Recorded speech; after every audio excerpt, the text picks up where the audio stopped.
Do you know what it is that makes good coaches great? What's that one thing that makes outstanding coaches stand out? Hi and welcome. I'm Rusty Burnside, speaker, trainer, coach, and the founder of Gold Medal Coaching Academy, where we teach coaches how to master the skills of coaching, maximize the potential of athletes, and build a program that not only withstands a test of time, but stands out from time to time. I'm lucky. I get to converse with coaches on a regular basis.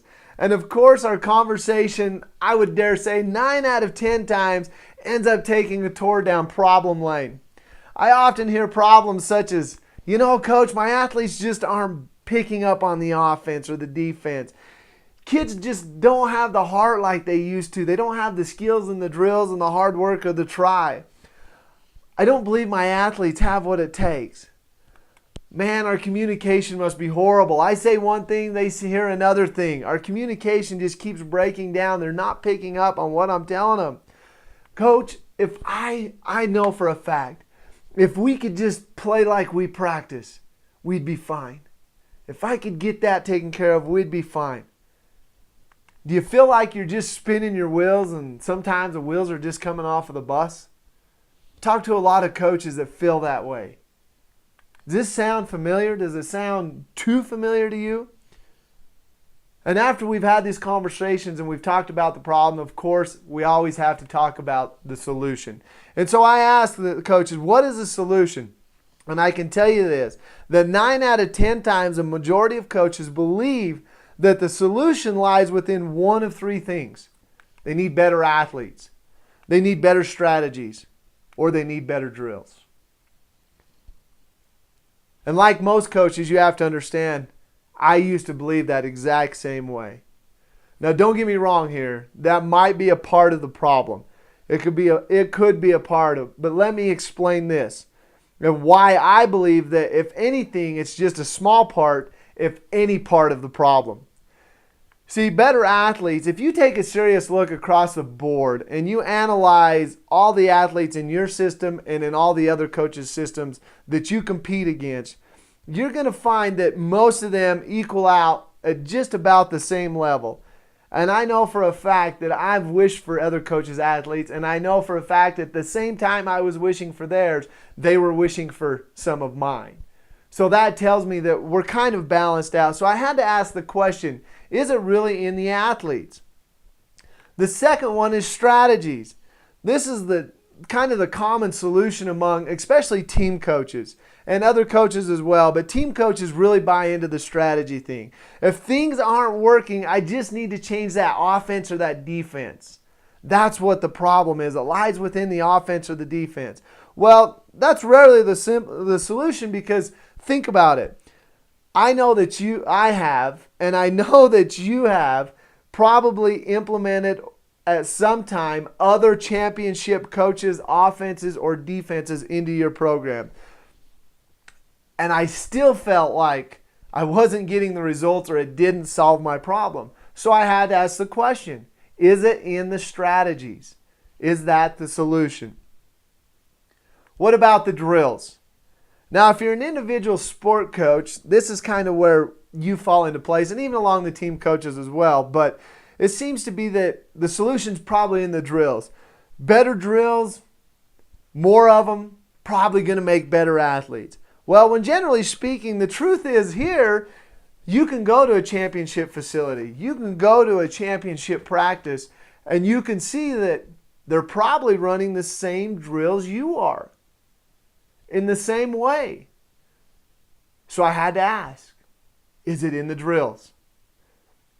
So if my athletes are comparable and my strategies are reasonable and my drills are the same as the great coaches out there, then ask the question, what is the difference? Why is it? Why is it some coaches stand out more than other coaches? Why? You have to understand a little bit about my background to appreciate where I come from. I have been the bottom as a coach. I've been that 0-16 coach. I've been that one full of doubt. I've been replaced. And from time to time, I'm just like every other coach out there. I've failed. Is it worth it? But those trials and that background has brought me to this point of where I had to ask the question, why? Why is it they stand out? And that question made me get under the hood of coaching. And I mean really get under the hood of coaching. And I want to share with you what I believe to be the solution to why standout coaches stand out. The solution I call the 10 unnoticed skills of well-noticed coaches. I know that these top 10 skills can and will help you just as they have helped me and many other coaches that I've had the opportunity to converse with. It's going to make a difference in your coaching skills. It's going to make a difference in maximizing the potential of your athletes. And it's going to help you build that standout program. So let me ask you this. What would it be like? What would it be like if we were to master other skills such as getting the maximum return on your investment? See, our time is limited as coaches, and we need to be wise investors. We need the biggest bang for our buck. We're all given the same amount of time, and we're given pretty much the similar circumstances compared to the competition across the board. So the difference is great coaches just invest better. They invest wiser. They get the maximum return on their investment.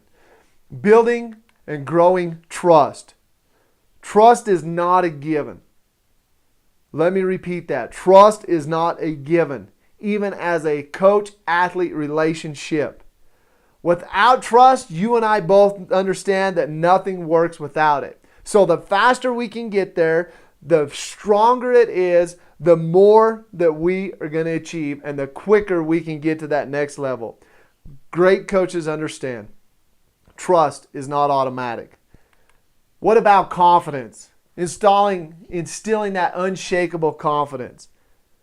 The number one skill that any coach can teach any athlete is confidence.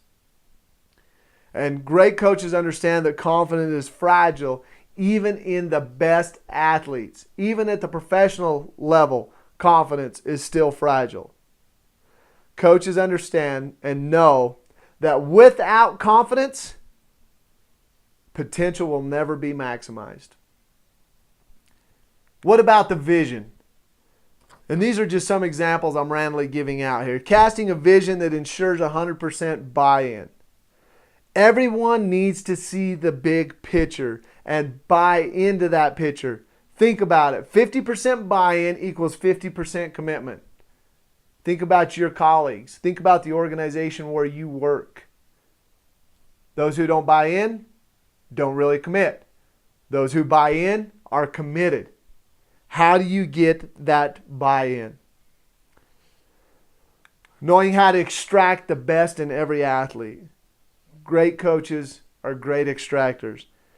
They master the levers of their athletes. They understand which lever to pull at what time. They understand what that lever does and how it affects the outcome.